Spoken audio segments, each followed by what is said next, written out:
අයිබෝන් ඔයාලා හැමෝටම අද මම කතා කරන්න කැමති වර්ධනීය මානසිකත්වයක් එක්ක කොහොමද අපි දියුණු වෙන්නේ කියලා.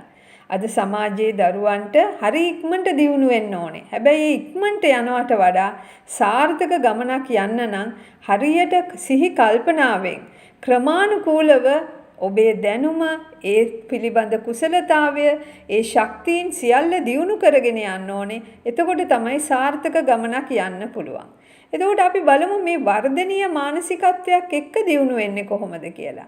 ඔබට ඔබේ වැඩ කටයුතු කරනකොට යම් යම් අවස්ථාවල් වල ඔබේ අඩුපාඩු ඔබ දකින්නත් පුළුවන්, අනිත් අය දකින්නත් පුළුවන්.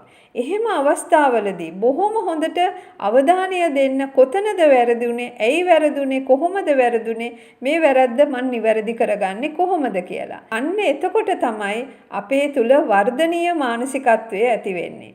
ඒ වර්ධනීය මානසිකත්වයේ තුලින් අපි දිගටම අපි දන්න උපරිම දැනුම පාවිච්චි කරලා අපි ඒ දේ හොඳින් කරනවා නම් අපි ඒ දේ ගැන නොකඩවා හැම විදිහකටම ඉගෙන ගත්තට පස්සේ අපි ඊටත් වඩා හොඳින් දේ වෙනුවෙන් කටයුතු කරනවා නම් අපිට දියුණු වෙන එක පහසුයි.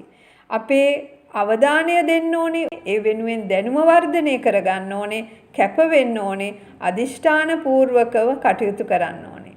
දැනුම වැඩි කරගන්න කියලා මම මෙතනදී අදහස් කරන්නේ පාසලේ විශ්වවිද්‍යාලයේ ලැබෙන විධිමත් අධ්‍යාපනය විතරක් නෙමෙයි. සාර්ථකත්වයට බලපාන තවත් ඒවා තියෙනවා. ඒ තමයි අපේ අවිධිමත් අධ්‍යාපනය, නොවිධිමත් අධ්‍යාපනය. ඒ කියන්නේ අපි වැඩමුළු වලින්, අපි පොතපත තුලින්, වීඩියෝස් තුලින්, නොයෙකුත් පරිසරයේ දේවල් වලින්, අත්දැකීම් තුලින් අපි ලබන දැනුමත් අපේ මේකට එකතු වෙන්න ඕනේ. ඒ වගේම නිර්මාණශීලීත්වය, පුද්ගල කුසලතා, අපේ කුසලතා අපි වර්ධනය කරගන්න ඕනේ. අපේ මේ ඉලක්කය කෙරෙහි යන්න අපි තුල තියෙන වර්ධනීය කුසලතා හරීම වැදගත් වෙනවා.